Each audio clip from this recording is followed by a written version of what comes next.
Olá, telespectadores.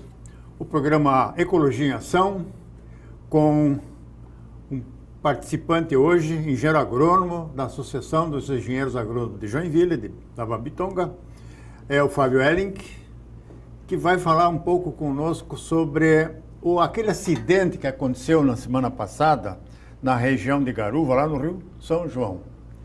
Houve assim muita morte de peixe, camarão, e aí nós vamos perguntar para a Associação dos Engenheiros Agrônomos o que ela já fez, o que está fazendo, quais são os procedimentos e quais são os esclarecimentos que eles poderão dar para o telespectador da TV Cidade, programa Ecologia em Ação. Fábio, como é que foi aquele acidente lá? Foi um acidente grave? Foi alguma coisa, uma água com açúcar? Como é que é? Bom, não balança a cadeira. Bom, primeiro eu gostaria de agradecer o teu espaço aqui no programa, né? Sim. Cumprimentar os telespectadores e falar que a Associação dos Engenheiros Agrônomos da Babitonga, né, é uma entidade que está se refazendo, né? Durante algum tempo a gente esteve um pouco ausente da sociedade, né? As nossas ações com a sociedade ficaram um pouco paradas e a gente gostaria de ressaltar que, né, apesar de sermos engenheiros agrônomos, nós não estamos preocupados apenas com a parte da agricultura. A gente também está preocupado com a parte do meio ambiente. Né? Então, com tudo isso, né, o nosso presidente, né, o Anselmo Cadurim, ele foi até Garuva, ele viu lá o acidente, realmente houve algum dano ambiental, e ele pediu para que eu pesquisasse um pouco, né, sobre o produto. Né?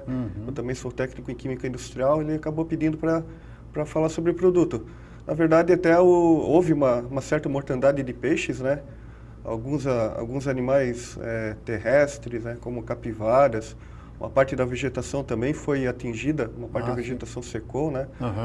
Mas, a princípio, né, o acidente está sendo contornado, né? É um rio que normalmente tem muito banhista, né? Os banhistas foram alertados para não tomar banho, não tomar água do rio, né? A princípio, é um acidente que não teve uma proporção muito grande, apesar da demora, né, das equipes irem lá para conter o produto que vazou. Ô, Fábio, e quais serão assim, as providências que a associação vai tomar em relação a esse acidente? Vai entrar na justiça? Vai solicitar do Ministério Público um inquérito? Quais são as providências? Bom, a diretoria ainda não definiu, né, alguma ação. A princípio, a gente está esperando com que haja um laudo mais conclusivo, né? Por ser uma rodovia federal, né? A própria Polícia Rodoviária Federal deve lançar um laudo para ver qual foi a causa efetiva do acidente, né? A princípio, se fala em falta de freio do caminhão-tanque, né? Que o caminhão-tanque gerou um efeito dominó, né? Bateu um caminhão que vinha com roupas, né? Que era o caminhão-baú, bateu esse terceiro caminhão aí, que era um caminhão graneleiro, que vinha com o produto para tratamento de madeira, né, que é conhecido internacionalmente como CCA. Ele é um sal de amônio, né, de arsênio. Ele é um sal de arsênio. Ele é bem tóxico, né? É um sal de arsênio. Só pelo fato de ter o arsênio, já é um produto bastante tóxico. Ele tem cobre, ele tem E ele, tem em contato cromo. com a água, ele gera um gás, né? Ele pode gerar um gás que se chama arsina, inclusive arsina. Arsina. E pode ser usado, inclusive, em guerra química. É um gás bem tóxico. Ataca o pulmão, ataca o sistema nervoso, ataca praticamente os olhos, né? O corpo inteiro, né? Então, foi um acidente com um produto classe 1, né? Na verdade, a ONU classifica como classe 8, se eu não me engano, né? 8 também. E para que bacia vai correr esses resíduos que foram impregnados no solo quando chover? Vai para onde isso? A princípio, como a gente está no período de estiagem, né? Então a maior parte dos resíduos continua próximo do local original. Ele está indo lá para a bacia da Guaratuba, quer dizer. Guaratuba. Mas a princípio não chegou muito resíduo na bacia da Guaratuba, justamente pela falta de chuva, né? Então uma boa parte ainda está próximo do local original do acidente. Existe, assim, alguma legislação a respeito do transporte de produtos altamente perigosos? Alguma norma técnica? A ABIQUIM, por exemplo, ela parece que tem de plantão nas cidades, por onde passam as rodovias federais e rodovias estaduais, engenheiros químicos e técnicos credenciados para fazer um socorro nessas horas. Você tem conhecimento dessas normas? Sobre a associação, não. Mas existe uma série de normas que é da Agência Nacional de Transportes Terrestres, Sei. Inclusive sobre como que o material, a carga perigosa deve ser acomodada, questão inclusive de líquidos inflamáveis, como que deve ser identificado, como deve ser o kit de segurança, como deve ser se agir em caso de acidente. Tem um logo o também treinamento que vai do nos motorista. Caminhão, É um padrão internacional. Sim. Então lá é uma placa, né? O motorista tem que trazer esse documento da cabine, não é isso? No caminhão vai uma placa, né? Identificando o produto, e o motorista, além dele ter o treinamento, né? Que a gente chama de MOP, né? Que é o treinamento para transporte de produtos perigosos, ele também tem que levar a documentação, inclusive a ficha do produto, né? Que a gente chama de FISP. Tá certo. Então, quando acontece algum acidente, né, na própria ficha diz o que deve ser feito, né? No caso ali do produto ali que vazou ali na BR, ali, a orientação era jogar uma mistura feita à base de cal virgem. Então, na falta disso, jogar terra em cima. E você acha que esse repeixamento do Rio São João vai acontecer logo? Porque a gente sabe que foram 600 quilos, né? Quase 1.000 quilos de peixe alivino, né? Peixe pequeno, né? Na verdade, ultrapassou, né, só a parte coletada deu quase 1,5 toneladas, né? Quase 1,5 toneladas. Sem contar o que deve ter passado ali pelas redes, né? Então, peixes menores. Mas eu vejo assim que a questão que tu comentou da biquíni, né, das normas, a gente tem, em termos de Brasil, uma legislação muito boa no papel, na hora de colocar em prática. Então a gente tem, inclusive nessa questão de cargas perigosas, toda empresa que tem o transporte de cargas perigosas, ela tem que ter o Cadastro Técnico Federal, que é um registro que ela faz no IBAMA, uma autodeclaração dizendo que ela faz uma atividade com potencial poluidor. Inclusive, cada 3 meses ela tem que ir no site do IBAMA e imprimir uma guia, pagar uma taxa para o IBAMA, dizendo que o IBAMA vai gastar aquele dinheiro fiscalizando ela. Então, em termos de Santa Catarina, né, agora tem o IMA, que é o Instituto do Meio Ambiente. Então, tem uma legislação, ela mudou, né? Hoje é uma instrução normativa número 77. Ela também tem uma série de exigências, né? Que é o plano de ação emergencial. Então, a empresa, em caso de acidentes, ela tem que ter um plano, ela tem que dizer quem que ela vai acionar, quem dentro da empresa é o responsável, o que ela vai fazer, ela tem que ter um kit de socorro, ela tem que ter várias coisas que a legislação... Uma série de exigências, né, que a empresa tem que apresentar. Só que, infelizmente, hoje é tudo, né, tudo feito via sistema, né? Então, a empresa manda a documentação, ela diz que tem o kit, ela diz que tem o treinamento, ela diz, e na prática isso nem sempre acontece. Daí na hora que acontece o acidente, o motorista não sabe para onde corre. Morre, né? Ou se não morrer, ele não sabe para onde corre. Bom, Fábio, esse tema então é um tema bastante complexo, é um tema que deve servir de exemplo para as autoridades que não fiscalizam. O IBAMA me informou de que o despejo foi para uma outra bacia, que não foi a da Babitonga, né? E então cabe aos órgãos competentes, Polícia Rodoviária Federal, IBAMA, Instituto Chico Mendes, a fazer essa fiscalização. E essa fiscalização é feita nas divisas, em barreiras, nos postos da Polícia Rodoviária Federal, que nunca a gente vê algum policial ali, então todos eles na verdade, no ar-condicionado. Né? Na verdade, existe um programa da Polícia Rodoviária, né? Eles dizem que em determinadas horas do dia eles fazem a contagem dos veículos. Só que se o veículo não tiver a identificação de produto perigoso, ele vai passar batido. É a mesma coisa que já aconteceu com o pessoal da SAMA, né? Que é da Secretaria do Meio Ambiente de Joinville, antiga Fundema. Também fizeram uma contagem de veículos que descem da Serra Dona Francisca, né? Que se cair um caminhão daquele, a gente fica com 70% da água de Joinville contaminada, né? Que é 70% da água que a gente consome aqui em Joinville vem de lá. Cubatão, Quiriri, né? Vem lá do Cubatão. Então, se o veículo não está identificado, então não adianta, né? Acontece um acidente e a coisa assim é um pouco pior, né? porque o que a gente pode ver assim, é o caminhão transporta. Mas muitas pessoas, elas hoje compram pela internet. Então, existem alguns sites da internet que oferecem produtos à base de chumbo, de mercúrio. Isso viaja no caminhão do Sedex. E daí ele vem no caminhão do correio. Né? A pessoa compra, o vendedor oferece o serviço pelo correio, esse material vem solto ali, né? Se acontece um acidente com o caminhão do correio, a gente não sabe o que tem lá dentro. Né? Muitas vezes também isso já aconteceu e continua acontecendo, com essa falta de fiscalização, a impunidade aumenta bastante. Né? Então o motorista se encoraja a transportar verdura, cereais e produtos tóxicos no mesmo baú. No mesmo local, mesmo caminhão, na mesma carroceria, né? Então, quando acontece um acidente desse, como eu vi acontecer há uns anos atrás, na região de Rio Bonito, onde uma carga mista dessa, o caminhão capotou e o povo saqueou a carga. E roubou os venenos que tinham lá dentro. Foi, assim, algo fantástico, algo, assim, estarrecedor. Mas, mesmo acontecendo, ninguém toma providência. É uma lástima isso aí. Quando é que nós vamos consertar esse país? Porque hoje é possível comprar agrotóxico agrícola, né? Pelo correio. Pelo correio. Né? No correio não tem culpa, né? A pessoa que vende... Sem receituário. Sem receituário. Correio não tem culpa, mas a pessoa que vende pela internet oferece o serviço pelo correio. Então, e daí como tu comentou, né, Gart, essa questão de compartilhar o mesmo baú, o mesmo caminhão, né? Então ainda tem o perigo ainda do material ser incompatível. Né? Pode dar uma explosão. Pode dar uma explosão, coisa, né? Que nem ali fogo, no caso ali do material que trata madeira ali, que ele é incompatível com alumínio, ele é compatível com zinco e alguns materiais orgânicos.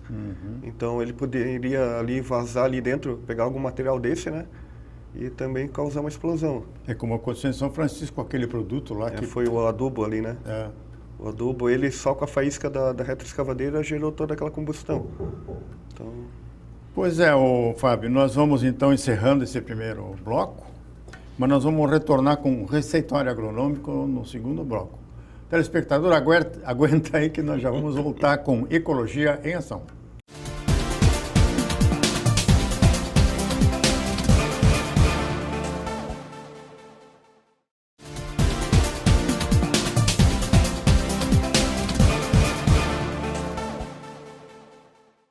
Estamos retornando com Ecologia em Ação, na companhia do colega engenheiro agrônomo Fábio Elling. Você é parente do Leopoldo Elling? Eu sou sobrinho neto. Sobrinho neto? Sobrinho neto. Eu conheci muito o Leopoldo Elling, ele tinha um comércio ali na Getúlio Vargas. A família Elling era bem conhecida, e tanto é que a gente tem um rio que tem o nome da família, né? O rio que passa atrás da rodoviária é o rio Elling, que a família, as terras eram Fábio, grandes. Vamos falar um pouco agora sobre... os agrotóxicos e a produção de alimentos.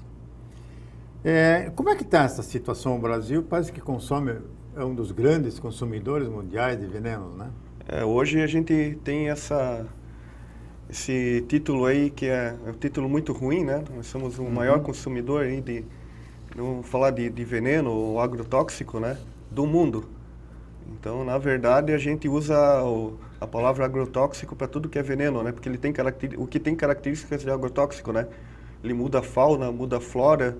Então, teoricamente, ele mata as abelhas. Mata tudo, Então, né, ele muda, né, as características do meio ambiente para conservar alguma coisa. Né? Conservar a lavoura, conservar uma madeira, né? No caso ali do produto que trata madeira, também tem características de agrotóxico.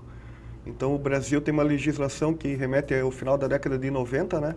Que é a legislação que trata dos agrotóxicos. Ela sofreu algumas alterações ao longo dos anos, né? Inclusive com o acréscimo de alguns produtos fitossanitários para a agricultura orgânica, mas eles, né, é uma mudança mais recente daí. Mas está tudo na legislação. Fábio, você sabia que no Brasil não tem estatística para nada, né? Não. E para você montar estatística... A gente sabe justamente por quê, né? Por quê, exatamente. Então, eu vou tocar nesse assunto em relação aos agrotóxicos, sem falar nos medicamentos, que de um lado está agrotóxico, do outro lado estão os medicamentos, mas a gangue é a mesma. Com certeza. A gangue é a mesma. São tudo multinacionais, né? Isso. Então, quando morre um agricultor que bebeu veneno, quis se matar, tomou um paraquat, ou então ele se intoxicou durante os anos e acabou perdendo fígado, etc, etc, e morreu. O que escreve o médico no laudo de óbito? Boa pergunta. O médico escreve, porque a ANDEF, Associação Nacional de Defensivos Agrícolas, tem um convênio, um acerto com os setores da medicina, onde a causa mortis é parada cardíaca. É óbvio, né? Então, quando o cara morreu por agrotóxico, por intoxicação, consta no laudo de óbito, no atestado de óbito, parada cardíaca ou parada respiratória. É mais ou menos assim, o mecânico diz assim, esse carro está com problema. Faltou gasolina. Parou o motor. Faltou gasolina, né? Não, parou o motor. Parou o motor. Não vai ver se tem uma válvula queimada, ou tem uma faísca atrasada, ou tem qualquer coisa que o motor não puxa direito, ou o computador está puxando errado. Então, na medicina, infelizmente, nós não temos a estatística, e você é agrônomo, você sabe disso, e é essa grande luta também da classe, né, em uma ética profissional, né? E nós temos que conscientizar os médicos a colocarem ou encontrarem uma legislação que favoreça o povo brasileiro. Que a gente tenha estatísticas que digam, olha, de cada 10 brasileiros, 8 morreram por câncer. Sabia disso? E isso não é divulgado, a imprensa não divulga? O que você particularmente, ou então, talvez não possa falar em nome da associação, mas particularmente você possa falar, o que você acha dessa situação? Fica muito constrangedor para o engenheiro agrônomo não ter esses números e não ter a verdade nesses documentos de óbito. Eu, pessoalmente, eu vejo a questão do receituário agronômico, né? Uhum. Então, como o médico receita né, tu tá falando do médico, né? Ele faz lá, receita o remédio. Então, a gente também receita, né, o agrotóxico, né? Alguns gostam de falar de defensivo, né, para não falar agrotóxico. Então, teoricamente, a gente tem um conhecimento bem grande sobre doenças, sobre plantas invasoras. Sobre isso a gente tem. Conhecimento pra bem aplicar grande. O veneno. Mas para segurar, para garantir a saúde humana, a saúde do meio ambiente, não tem muita informação no receituário. Aí que eu vou chegar. Então, assim, né, então a gente vai lá, vê lá, tem uma doença, tem uma erva daninha, né? Então a gente receita o que o agricultor deve aplicar. Certo. Né, para determinada cultura. Uhum. Só que, assim, a gente vira as costas, não necessariamente ele vai cumprir o que está lá. Né, que já me pediram várias vezes, Fábio, eu preciso fazer uma capina química lá na minha casa. Só que eu não quero comprar o produto para jardinagem amadora. Eu quero comprar aquele bom, eles dizem, aquele bom, aquele lá que é o agrícola. Tu faz um receituário para mim? Digo, não faço. Então, às vezes, a gente faz o receituário, vai no local, vê a cultura, vê o que está afetando, e às vezes a pessoa ela não aplica como é feito, né? Ou ela não aplica no local, ou ela aplica sem a proteção. Né? A gente diz, tem que ter luva, tem que ter máscara, não pode fumar nem beber durante a aplicação, não pode comer, não pode aplicar com o vento, não pode aplicar assim, assim, assim. E daí a pessoa diz, mas se eu não fizer assim, eu não vou aplicar. Então, mesmo com a orientação do engenheiro agrônomo, às vezes existe um mau uso, né? É uma bomba que está vazando, né? A pessoa vai lá, desentope o bico com a boca. Então... Vazando, né? Cai nas costas. Não obedece o período de carência, né? De um lado da plantação tem alguém aplicando veneno, do outro lado tem colhendo. Então a gente não pode ser o Big Brother, né? O engenheiro agrônomo não consegue ficar lá com a câmera 24 horas do dia vendo o que o agricultor está fazendo, né? Então, se a gente passa a questão de educação também, né? Se a gente passa o receituário para ele e ele aplica de forma errada, também, né, a gente não consegue ficar em cima também. Então, como é que você avalia esse comportamento da indústria, que tem um lobby muito forte e que, inclusive, está mudando a legislação para mais fraca, para mais tênue, querem colocar produto fitossanitário em vez de agrotóxico? Antes já tinham legislado em colocar o nome do agrotóxico como defensivo agrícola, que é também muito perfumado esse novo nome, né? E como é que você vê isso? Eu me formei em 2000. Mas a luta dos engenheiros agrônomos, eles vem desde a década de 70, 80, e foi colocado na lei em 89, né, a questão da palavra agrotóxico. Sim. Só que para a comunidade em geral, para o leigo, agrotóxico, né, lembra um tóxico para a agricultura. Sim. Então a gente usa muito agrotóxico em tudo que é lugar, né? Certo. E eu vejo assim que até a questão do que a gente usa em casa, aquele spray que a gente usa em casa, né, que é a famosa cipermetrina, também é agrotóxico. Então a indústria, para vender melhor, ela usa algumas artimanhas, né? Ela tira algumas informações do rótulo, né? Não precisa nem mudar muita legislação, basta deixar de informar alguma coisa no rótulo. Então eu vi que desde 2002 já existe um lobby, né, para tirar a palavra agrotóxico, que nem tu disse, é defensivo, né, não faz mal, né, ou é fitossanitário, né, colocar uma palavra bonitinha no lugar do agrotóxico. Então a sociedade ela tá meio alienada em questão dessa informação, né, porque muita gente fala, eu compro o convencional em vez do orgânico, né? O convencional é mais barato. E tem muito produto aí que a gente não sabe nem qual é a questão do resíduo do agrotóxico, né? Que parece que a Anvisa parece que desde 2016 não faz análise dos resíduos nos alimentos. Então a gente já está 1 ou 2 anos sem saber quais são os alimentos que têm mais resíduos de agrotóxico. Eu soube que a Anvisa ela está sendo cooptada para não divulgar os resultados de laboratório sobre a incidência e o percentual de produtos tóxicos, inclusive muitos não liberados no Brasil, sim, que estão sendo usados nos alimentos, né? E é uma coisa que a sociedade deveria ser amparada por uma associação de engenheiros agrônomos, por exemplo. Deveríamos discutir isso num fórum. Nós temos, por exemplo, em Florianópolis, o FACIAT, que é um fórum catarinense contra agrotóxicos e transgênicos. Então, ele é monitorado pelo Ministério Público de Santa Catarina. Então, você veja, os advogados, promotores judiciais de Santa Catarina estão muito mais preocupados do que os agrônomos na questão do câncer, da mortandade de pessoas que morrem aos caminhões, muito mais do que nas guerras que nós temos hoje na Síria e em outros lugares.